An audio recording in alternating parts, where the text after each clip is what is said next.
They said, "It was an accident, Mom. Just rest." So I rested. I rested and wrote them out of my will and my $8 million life insurance policy, right from my hospital bed. By the time they noticed, the ink was as dry as my tears. The silence in our Scottsdale home after Richard died wasn't peaceful. It was a gaping, hollow wound that seemed to pulse with its own heartbeat. It clung to the 20-foot vaulted ceilings like a living thing and settled in the corners where his booming laugh once chased away the shadows. For 42 years, this house wasn't just a structure of glass and adobe. It was the vessel of our life, the cathedral of our love story.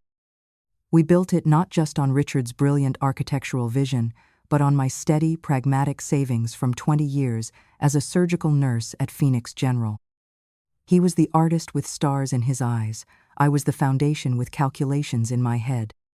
A partnership he always acknowledged with pride, but one, our son, Robert, seemed to conveniently forget when it suited his purposes. I remember the day in the spring of 1979 when we stood on this very patch of dusty, red earth that stretched endlessly toward the Sonoran Desert. Richard held a roll of blueprints that had become dog-eared from his constant revisions, his eyes lit with a fire I'd only seen twice, our wedding day and that day. The sun was setting behind the mountains, painting the sky in shades of coral and gold that would later inspire the color palette of our home. "Imagine it, Maggie," he whispered, his voice full of the kind of reverence usually reserved for churches. "Walls of glass right here, floor to ceiling, so we can see the mountains change color at sunset. And an open staircase, floating like a sculpture, like something from a dream." It was his dream, and I, with a calculator permanently programmed in my head and a checkbook balanced to the penny in my purse, made it a reality. While Richard sketched and dreamed, I was the one who researched zoning laws at City Hall. I was the one who interviewed 17 different contractors before finding the right one. I was the one who negotiated prices at 3 a.m. after my 12-hour shifts, still wearing my scrubs, my hair smelling of antiseptic and determination. Every beam in that house was paid for by my overtime shifts during flu season. Every square foot was secured by my careful investments in municipal bonds and blue-chip stocks. I turned his watercolor sketches into concrete and steel, his whispered dreams into mortgage payments and building permits. "We're a team, Meg," he told me the night we first slept in our new home, lying on a mattress on the hardwood floor because the furniture delivery had been delayed. The moonlight streamed through those floor-to-ceiling windows, casting geometric patterns across our bodies. "You're the bones that hold everything together, and I'm just the pretty skin that covers it all." That was Richard. Even when he was being poetic, he understood the mathematics of partnership. He never let anyone forget that his wife was the strategic mind behind his creative vision. At cocktail parties, when people would praise his innovative designs, he'd always pull me close and say, "None of this would exist without Margaret's business sense. She's the real architect of our life." After the funeral, Robert and his wife, Cynthia, descended on the house like vultures, circling what they already considered carrion. At first, their constant presence felt like a balm on the raw wound of my grief. They brought casseroles I couldn't taste and filled the silence with chatter I barely heard through the fog of loss. But grief has a way of sharpening your vision once the initial shock wears off, and soon I started to notice the way their eyes moved not to my face when I spoke, but past me, around me, through me. Their gazes were like little price scanners, gliding over the original Georgia O'Keeffe paintings on the walls, the hand-knotted Persian rugs Richard and I had selected on our 20th anniversary trip to Istanbul, the custom-made furniture crafted by local artisans whose names we knew and whose children we'd watched grow up. They weren't mourning a father and father-in-law, they were conducting an informal estate appraisal. "You know, Mom," Cynthia began one sweltering afternoon in late July, her voice a silk-wrapped blade as she traced a perfectly manicured finger along the grain of our antique mahogany dresser. She wore a white linen dress that probably cost more than most people's rent, and her blonde hair was pulled back in a way that suggested she'd never done her own styling. "This house is just so much for one person to handle. The upkeep alone must be absolutely exhausting for someone your age." "She's absolutely right," Robert echoed from across the room. his gaze fixed not on me but on the Albert Bierstadt painting hanging over the limestone fireplace, a magnificent landscape piece Richard and I had bought for our 25th anniversary after saving for 2 years. "You should be relaxing, taking it easy, not worrying about pool maintenance and quarterly property taxes and all these complications." The way he said complications, as if my life were an inconvenient puzzle he needed to solve, made something cold settle in my chest. But I just nodded, my lips pressed into a tight, polite line, and asked if they'd like more iced tea. I didn't remind them that I had managed this house and our complex financial portfolio for decades. I didn't mention that it was my shrewd investments in tech stocks during the 80s that turned my nurse's salary into the seed money for Richard's first successful architectural firm. I didn't point out that my name was on the original deed right next to his, a legal testament to the partnership they were actively trying to erase from history. I chose silence. I thought silence was the dignified response of a grieving widow, the price you paid to keep what remained of your fractured family together. I believed that quiet endurance was love in action, that swallowing my hurt was the maternal thing to do. I was wrong about so many things. Their campaign of soft erasure started with seemingly innocent adjustments. The large, silver-framed photograph of Richard and me on our wedding day, him looking so young and terrified in his rented tuxedo, me laughing into his shoulder as rice fell like snow around us, was moved from its place of honor on the mantel to a side table tucked away in the back corner of the study. It just felt a little dated for the main living space. Cynthia explained with a dismissive wave, replacing it with a minimalist glass sculpture that looked like a shard of ice and had no history, no story, no heart. "This piece is much more contemporary, don't you think?" My grandmother's hand-stitched wedding ring quilt, the one I'd poured months of prayer and hope into with every careful thread during Richard's chemotherapy treatments, vanished from its spot draped over the back of the living room sofa. It clashed terribly with the new silk pillows I ordered. Cynthia said with a shrug so casual it might have been discussing the weather. I had it cleaned and put away somewhere safe. But I knew it wasn't safely put away. I found it 3 days later, stuffed carelessly into a garbage bag in the garage, wedged between paint cans and Christmas decorations, treated like refuse instead of the labor of love it was. Robert, my son, the child I had rocked through countless nights of fever and fear, stood by during these erasures and said nothing. He watched her methodically dismantle the visual history of my life, of his father's life, of our family story, and his silence was a deafening endorsement of her actions. Slowly, systematically, I became a ghost in my own home, a tolerated but increasingly inconvenient piece of furniture that someone couldn't quite figure out how to dispose of tastefully. They held conversations around me, about me, as if I weren't sitting right there, as if my 42 years in this house had somehow rendered me invisible.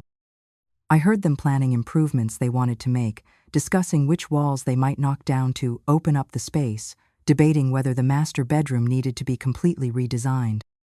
"We should probably get the locks changed soon," I heard Cynthia whisper to Robert in the kitchen one evening while I sat 20 feet away in the dining room, pretending to read.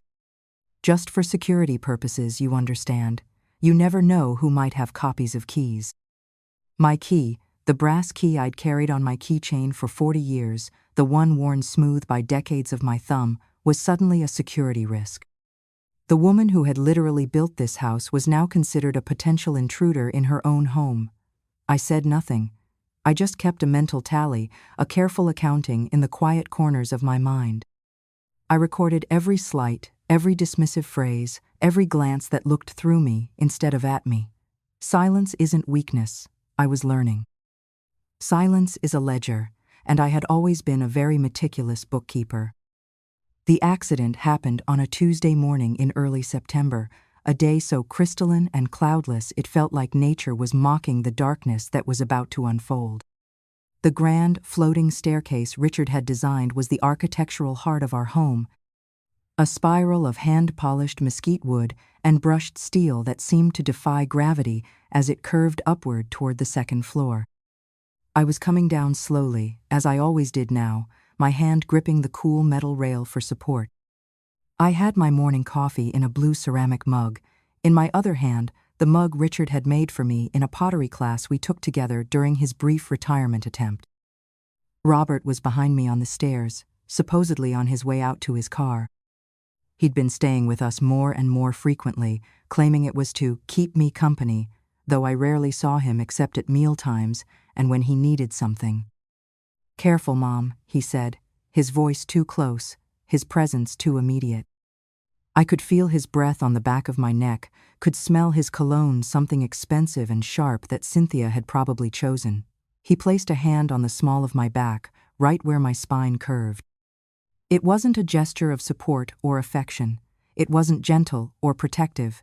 It was a placement, a positioning, deliberate and calculated. Then came the pressure knot, a violent, obvious shove that would leave bruises or evidence, but a firm, undeniable, precisely measured push.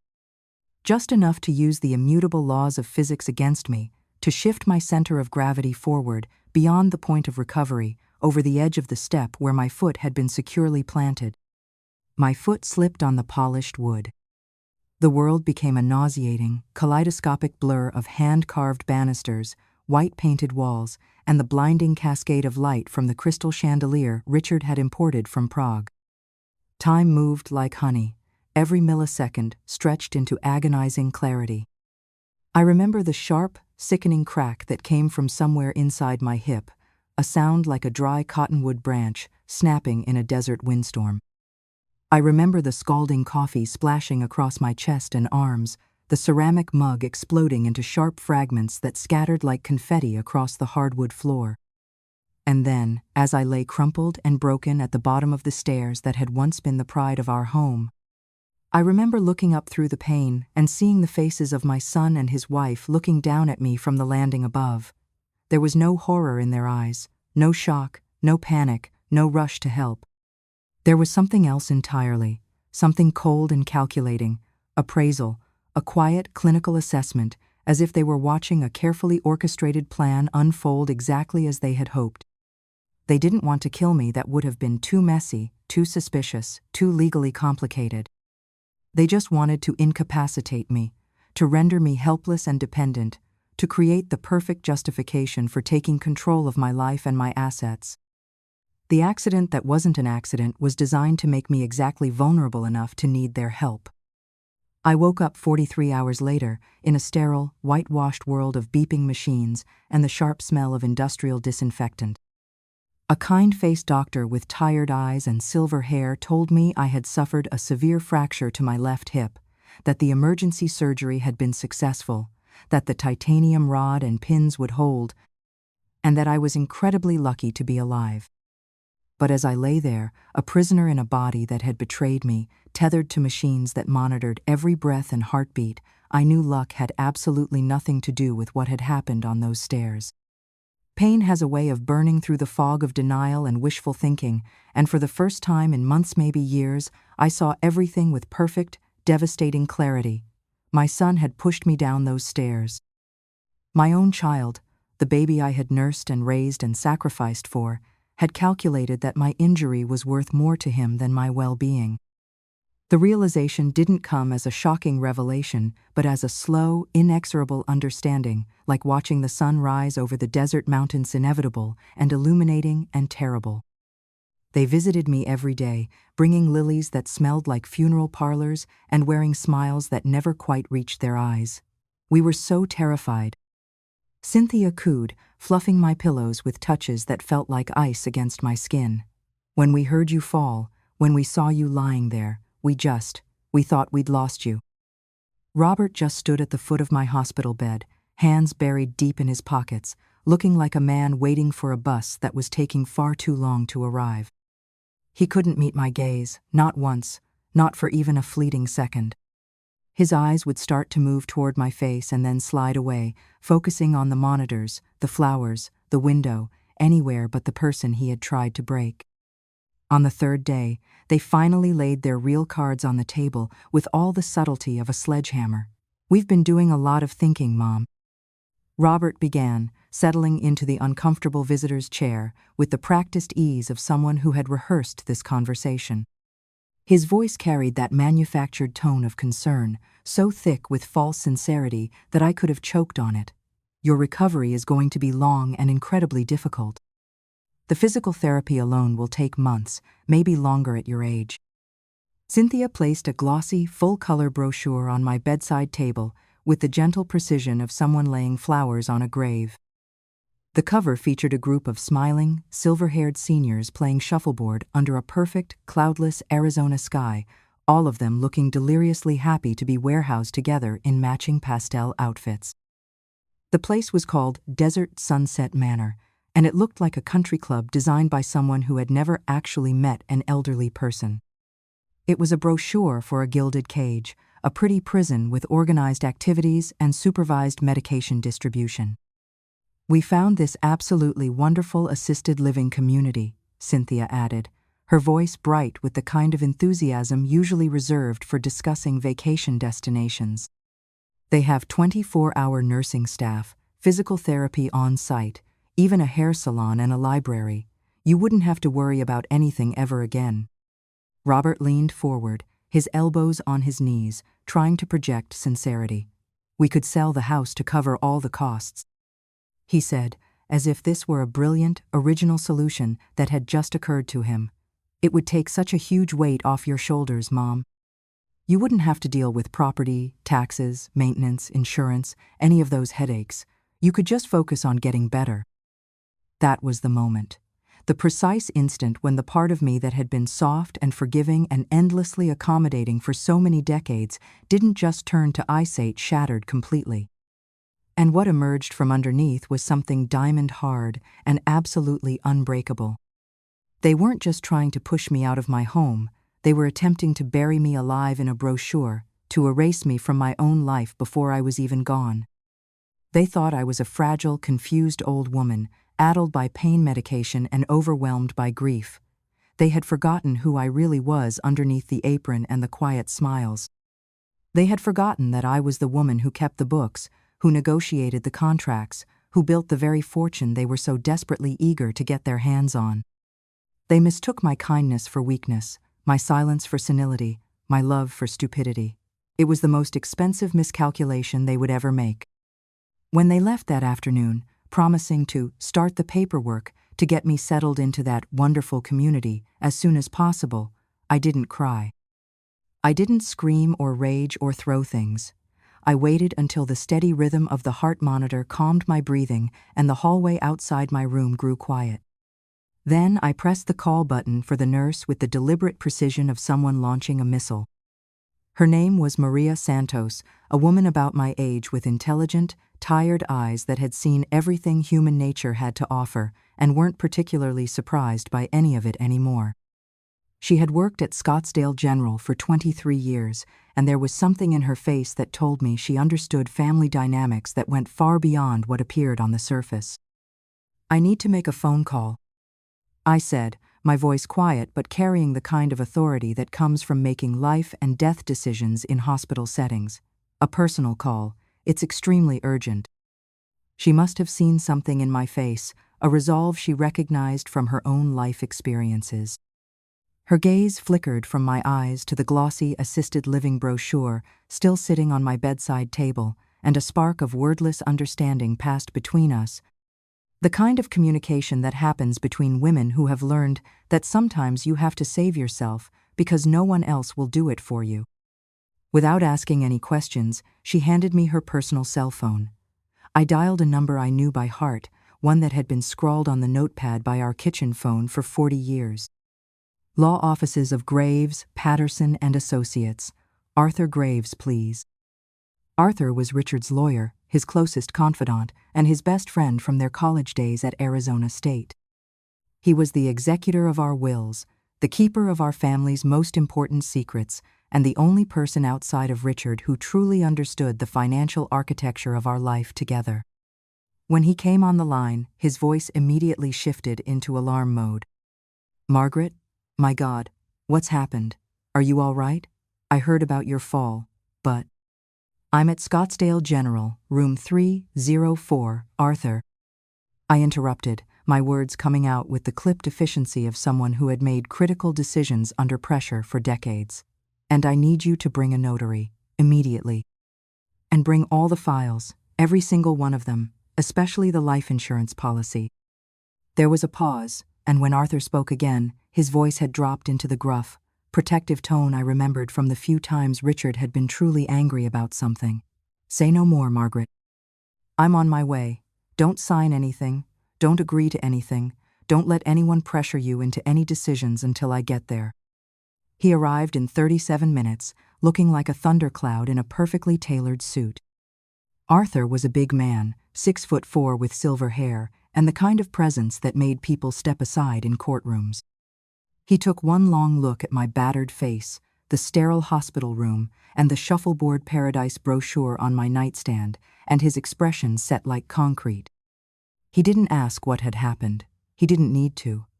Arthur had been practicing law for 45 years, and he could read the subtext of family dynamics like a detective reading crime scene evidence.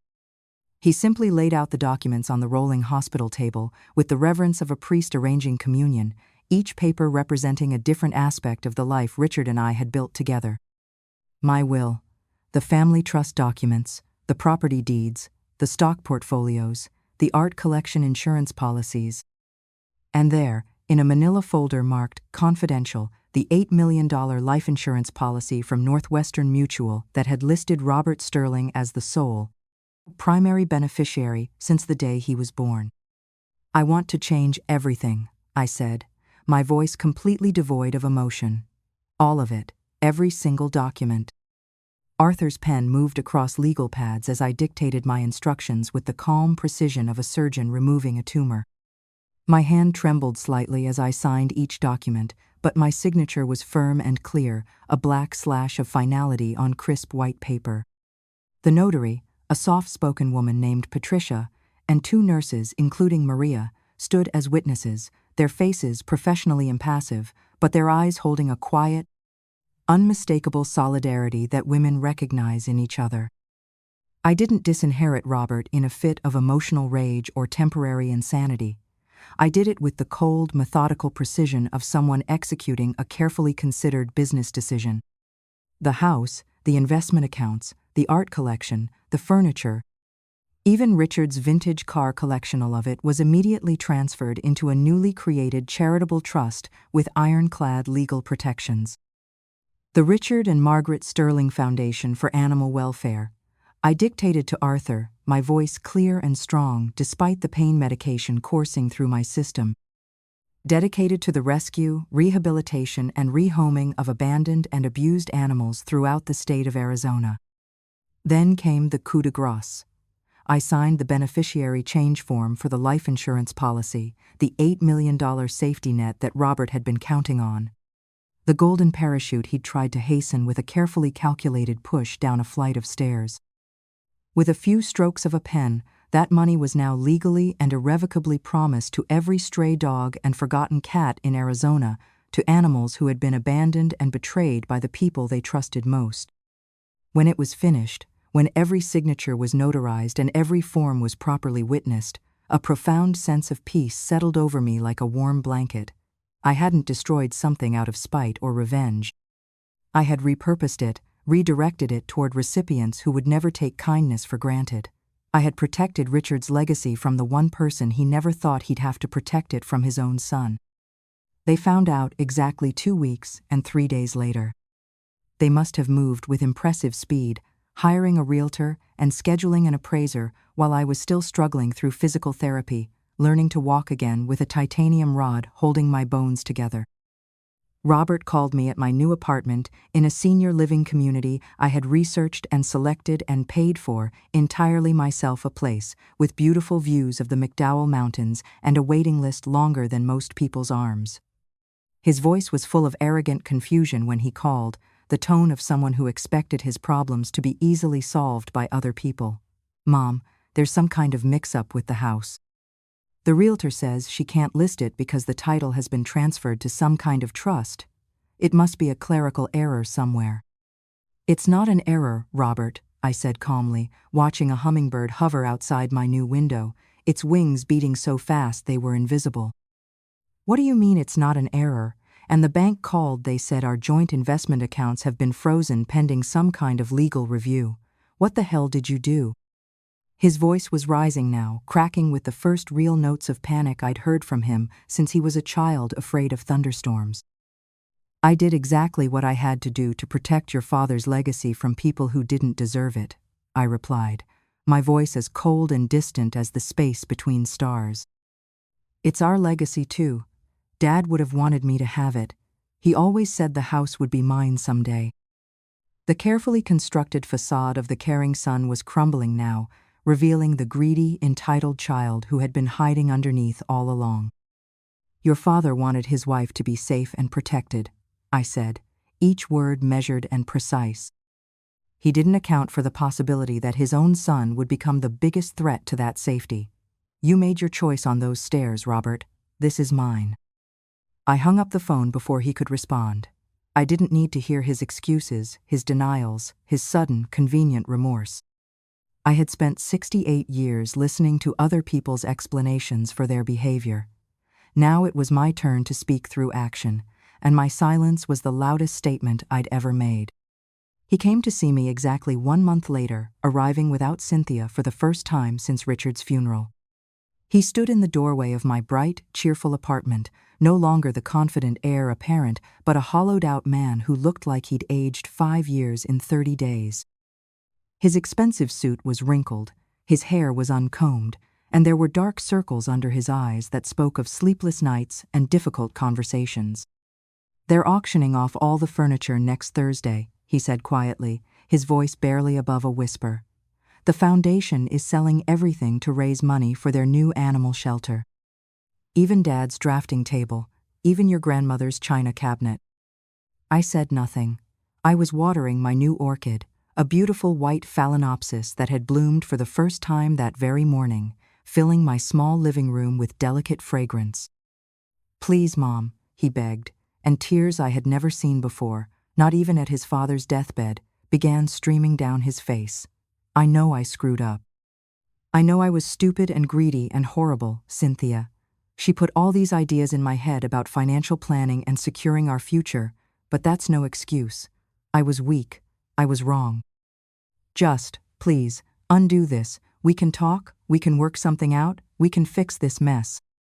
I turned slowly and looked at him, really looked at him for the first time in years, and I saw a complete stranger. A weak man who was now trying to blame his wife for moral failings that were entirely his own, who thought tears and apologies could magically erase attempted murder and elder abuse. Some things can't be fixed, Robert, I said, my voice gentle but absolutely final. You can't push someone down a flight of stairs. You can't unsee the calculation in your child's eyes as he's weighing your value against his desires. The house is gone, the money is gone. All of it is feeding rescue dogs and building shelter kennels now, going to creatures who understand loyalty and gratitude in ways you apparently never learned. He stared at me with his mouth hanging open, the complete and utter finality of the situation finally penetrating the fog of his entitlement and desperation. I never really wanted the money, Mom, he choked out one last time, a final, pathetic lie that we both knew was false, even as the words left his mouth. I looked at him for a long moment, this stranger who shared my DNA but none of my values, and delivered the cruelest truth of all. I know you didn't want the money, Robert. You just didn't want me to have it, and that tells me everything I need to know about who you really are. I closed the door gently but firmly, leaving him standing alone in the brightly lit hallway of my new building. Through the peephole, I watched him stand there for almost 10 minutes, as if he couldn't quite believe that the conversation was really over, that there was no argument he could make, no leverage he could use, no way to undo what he had set in motion with his greed and violence. I didn't feel triumphant as I walked back to my living room. I didn't feel the satisfaction of revenge or the glow of victory. I just felt the quiet, steady hum of justice finally being served, the peaceful resolution that comes when you stop trying to fix people who don't want to be fixed and start protecting yourself from their damage instead. My new apartment is exactly 1/3 the size of the house Richard and I built together, but the air here is infinitely lighter. From my small balcony, I can watch the McDowell Mountains turn deep violet and gold at sunset.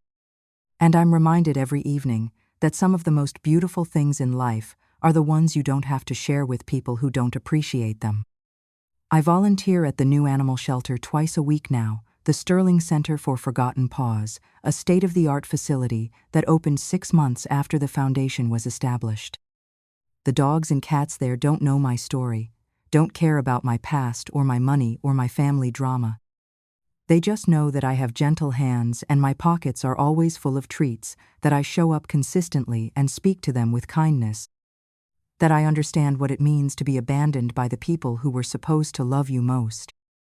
They give me the kind of unconditional love and simple gratitude that my own family proved incapable of providing.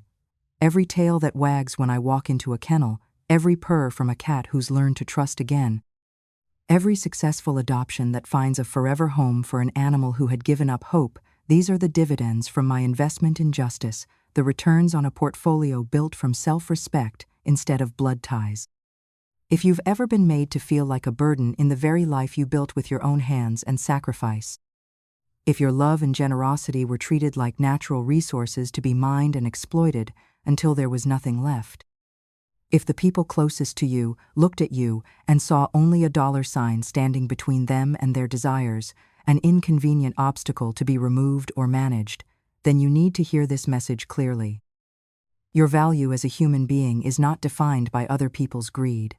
Your worth is not determined by their inability to appreciate what you've given them. Your silence in the face of cruelty is not a virtue. It's not noble or maternal or Christian to allow yourself to be abused by people who should be protecting you. Sometimes the most loving thing you can do, for yourself and even for them, is to let them face the natural consequences of their choices without cushioning the blow. I'm Margaret Sterling, a 71-year-old mother and widow from Arizona. I didn't get loud when I was betrayed. I got smart. I didn't fight when I was attacked. I strategized. I didn't scream when I was pushed down those stairs. I signed documents that spoke louder than any words ever could. And I learned that the most powerful legacy you can leave isn't money or property or family heirlooms. It's a demonstration of self-respect that no one can ever take away from you, no matter how hard they try. If my story resonates with you, if you've lived through your own version of quiet betrayal and patient endurance, I want you to know that you're not alone. Subscribe to Grandma's True Stories, because here in this community, we believe that a mother's love should be unconditional, but her will doesn't have to be. We understand that sometimes the greatest gift you can give your children is teaching them that actions have consequences, even when those actions are committed against the person who gave them life. We know that justice doesn't always look like what you see in movies. Sometimes it's quiet and methodical and arrives through legal documents instead of dramatic confrontations. Sometimes the most devastating thing you can do to people who have underestimated you is to show them exactly who they're dealing with, one signature at a time. Your story matters, your voice deserves to be heard, and your decision to protect yourself from people who would harm you isn't selfish, it's survival. Welcome to a place where grandmothers don't just bake cookies and spoil grandchildren. We also balance books, read contracts, and understand that the pen truly is mightier than the sword, especially when it's wielded by a woman who has finally decided she's had enough.